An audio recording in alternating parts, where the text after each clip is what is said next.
Here are 7 things I started doing that brought me closer to my daughters. Putting down my phone during quality time. Now, this isn't something that just applied to me, it also applied to my children. We were so bad about being on our phone, being on social media or our tablet, whatever it is, instead of engaging in what it is that we need to be engaged in. Whether we was watching a movie together, eating dinner, playing games. It was so bad to the point where we should be engaging with each other, but we are in our phone and it will be dead silent. Or we'll be watching a movie and we couldn't even tell you what just happened because everybody was looking at their phone. So for the past few years, it's been a habit that when we have family time, put the devices away. Oh, especially at the dinner table now. Like, nobody needs to be on. I don't want to hear no type of social media, nothing going on while we are eating dinner. The next thing that has really helped me to connect and grow closer to my children is letting them do daily tasks. Now, this is a little bit different when it comes to my oldest daughter because y'all know she's a teenager. She's 15. So there isn't like a whole lot of things that she actually is interested in and wants to engage in. But when the opportunity presents itself, I let her do things. For example, cooking. She doesn't like to cook, y'all, but if it's something that she wants to do, she'll every once in a while she'll pop out and be like, "Mom, can I cook?" And yes, go ahead. Anytime they want to volunteer themselves to do anything around the house or to help me with anything, I'm not going to turn you away. You want to help me cook? Cool. Come on, take over. Are you helping me clean? As a matter of fact, I'm never going to turn down cleaning because cleaning by yourself is exhausting. But to be honest with y'all, my kids don't like to clean anyway.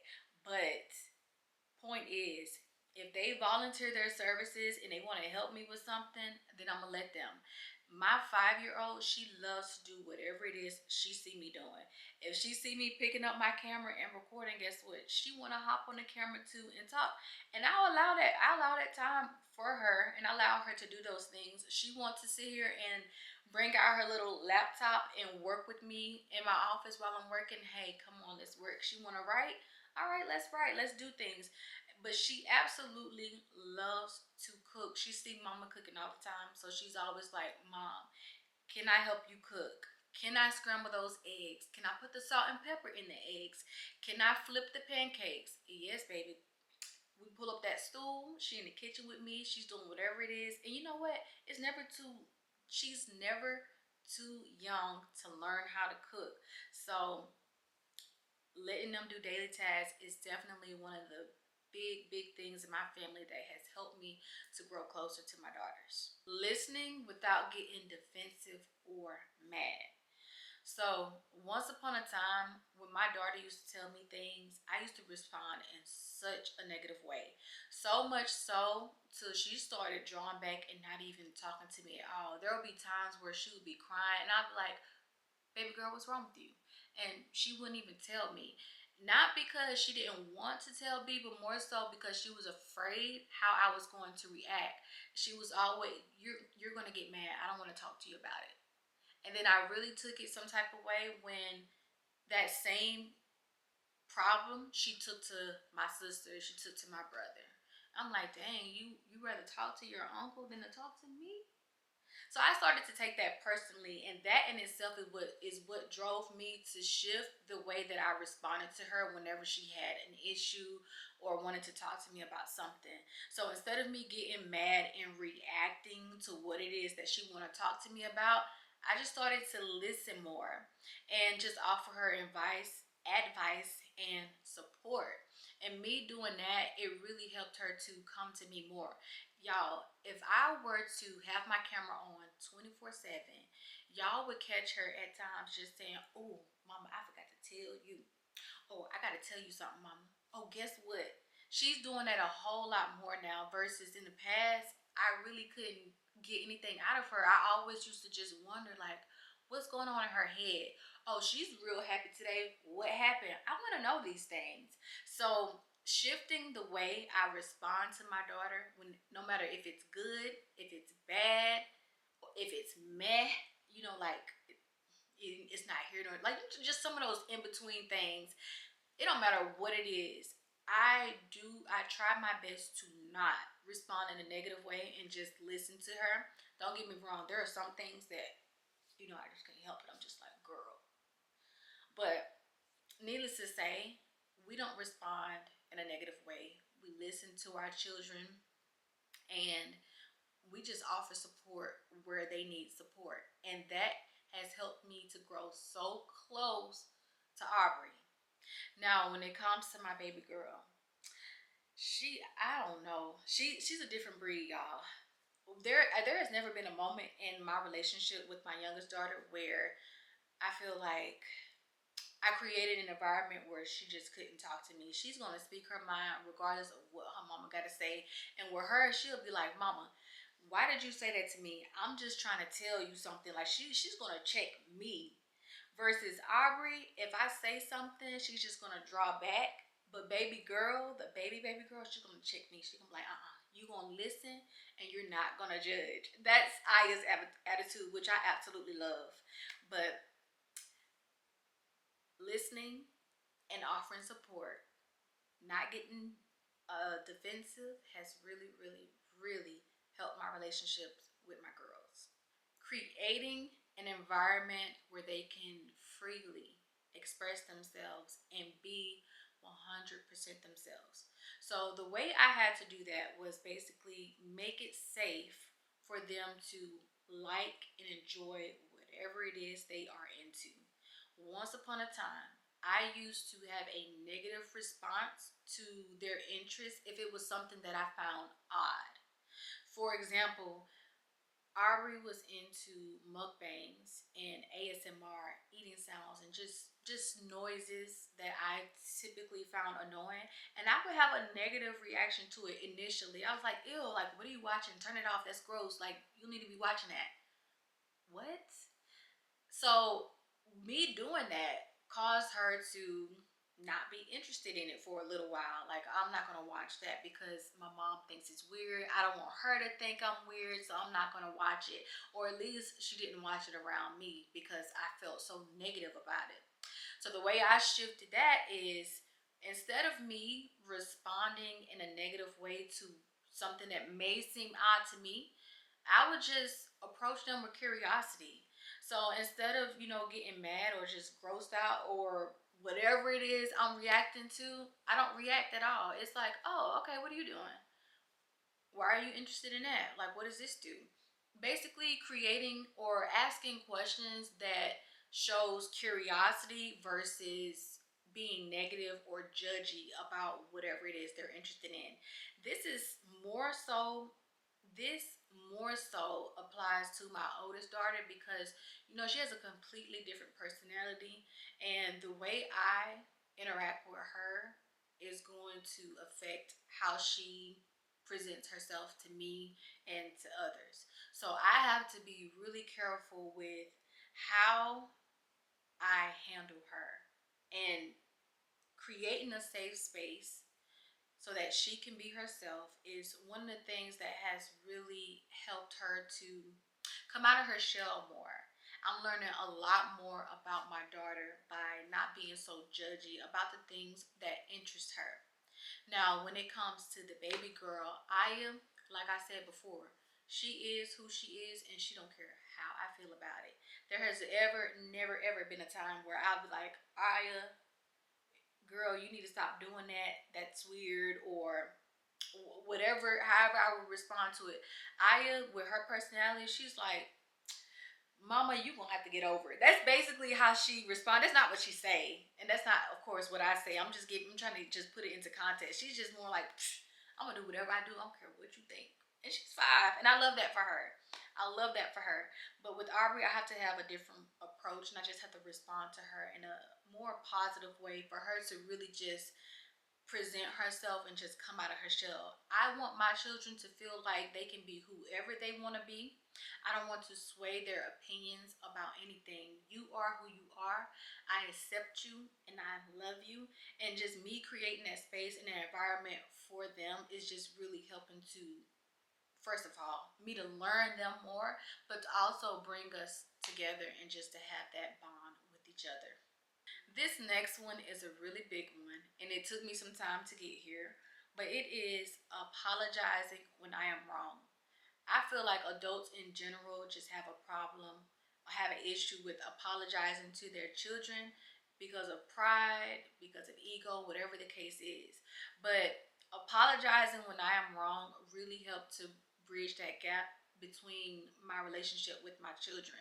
It when I don't apologize for something, it makes them think that they did something wrong, that they are the problem. And if they are thinking that they are the problem, I feel like that's going to affect them in the long run. I think, I'm not 100% sure, but I feel like that's just one of those things that make children grow into being people pleasers. And I don't want that for them, because me, myself, being one who struggled with pleasing people, I just don't want that for them. So it's very important for me to acknowledge when I'm wrong and let them know that I was wrong and that it's not their fault. You did nothing wrong. This is on me. Let's grow. Let's learn from this and let's move past it. And that in itself is really, really bringing us closer together and bridging that gap and that distance between us, especially with my teenage daughter. A lot of these things that I'm talking about today, it mostly applies to my teenage daughter because ever since, she's been older, she's been going through puberty and just being to herself more. We already have this distance between us. I don't want us to keep growing further and further apart. So, applying all of these things that I've been talking about is really helping to bring us closer together. It's helping me to learn her. It's just helping our relationship. When both of them get ready to leave home, I need them to have a reason to come back, to want to come back. I need them to know and to feel that they are loved. I want them to know that I care and I love them. And creating this environment for them is just going to strengthen our relationship over time. They're going to love me at the end of the day. Not because, oh, that's my mama and she created me, but because I'm taking care of them. I am pouring into them. I am helping them to grow stronger mentally, spiritually, and just everything that they truly need to have a healthy relationships and to become the best adults they can possibly be. So, yeah, that's basically it with that one. This next one is one of my favorites because I have two children who be battling and going neck to neck with each other. But it's basically one-on-one time with each of my girls. So I started doing this because Aubrey has come to me and said a few times, Mama, I think you love Aya more. Or I feel like you don't really care about me as much. And that's far from the truth. It's just that our Aya is the baby. She's up under me. When Aubrey was the baby, she was up under me. She was always with me and we was just together. But I just think, when your kids are younger, they are attached to you more. But as they get older, they start to distance themselves away from you. But being that she felt like I paid more attention to my baby girl, this was one of the things that really just encouraged me to have that one-on-one time. And what we do, we basically create a whole day where it's just me and her. And I will do the same for the little one. And on these one-on-one time, whatever you want to do, that's what we're going to do today. You want to go to the movies, you want to go and, eat dinner, or you want to go and shop a little bit, okay, let's go do that. Or you want to drive a little bit, okay, let's go do that. And just really talking to her, and this is where we're catching up on whatever is going on in school, whatever is going on with the boys, with her friends, track stuff, whatever it is. That one-on-one time is where we engage in activities and we are really just bonding and connecting with each other so that she can feel like she is loved, even though she's my big girl and she's all to herself. Mama still love you. And of course, with my 5-year old, we have to have one-on-one time because I can't do something with Aubrey and not do it with Aya because little Miss Aya is going to have some words for me if I don't take her out on a date too. But you're going to get that one-on-one time anyway because you need it. And I didn't realize that I needed one-on-one time with my children too, because when they're together, I just feel like it's a lot of bickering going on. It's a lot of just y'all know how girls are. And then imagine they're 10 years apart. So we have a 15-year-old who sometimes act like she 5, and then we have a 5-year-old who be acting like she the 15-year-old mama, and she just, my 5-year-old is a bully. I'm just gonna say that. Put that out. She's a bully. She bullies everybody in the house. So I didn't know I needed that one-on-one time, because really that one-on-one time allows us the calm that we needed, and it allows me to just connect with them more. And it's not so much chaos, it's really just peaceful. Now don't get me wrong, even though we have our one-on-one time, I still encourage my children to get along and do things together as a unit. Don't think just because y'all two can't get along, we're gonna always have one-on-one time to split y'all up. No, you need to get over how you feel, and you need to get over how you feel, lady. You're not her mom, so stop acting like that. And Aubrey, you're not 5, grow up. That's pretty much what the conversations have to be. But one-on-one time is one of my favorite things to do with my children, because it just allows that mom and daughter bonding, and just to talk to them more, and it's the calm, basically. Last but not least, asking deep questions. I like to get up in my children's mind. I am curious to know how you arrived at certain things. I am curious to know why you think certain ways. I want to know what you think about certain things. So I ask deep questions. An example of a deep question I would ask my 15-year-old would be, how do you feel about me dating? And we do a deep dive on dating and how my dating affects her. And I really just pick her brain when it comes to stuff like that. And I just ask her questions, but not even just about dating. It could be literally anything. It could be something that's going on in the world, and I'll just, hey, like, what do you think about that? How do you feel about that? Just asking my children, well, really the older one, just asking her deep questions to really get her brain working, and just to kind of learn how she thinks and how she views the world. So asking those deep questions just help me to get to know my children better, and it also bridges that gap in between us. And I do the same for my 5-year-old, but deep questions are just more so just me just getting into her head.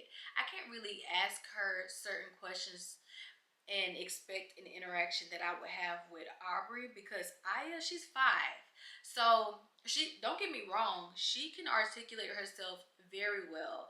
And I do believe that little girl is wise beyond her years, but we still have to keep the conversations, on her level, because she's just not going to grasp the concept of some of my questions.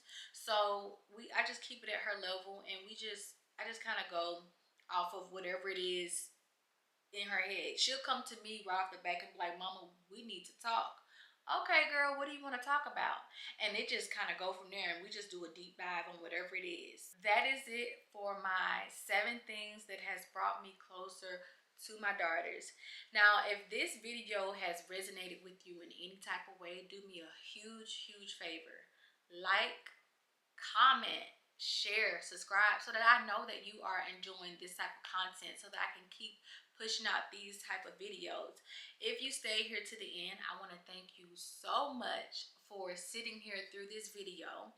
And since you sat through this video, you might as well just go ahead and subscribe, so that I know to do this again. But with that being said, thank you so much, and I will see you in my next video. Bye.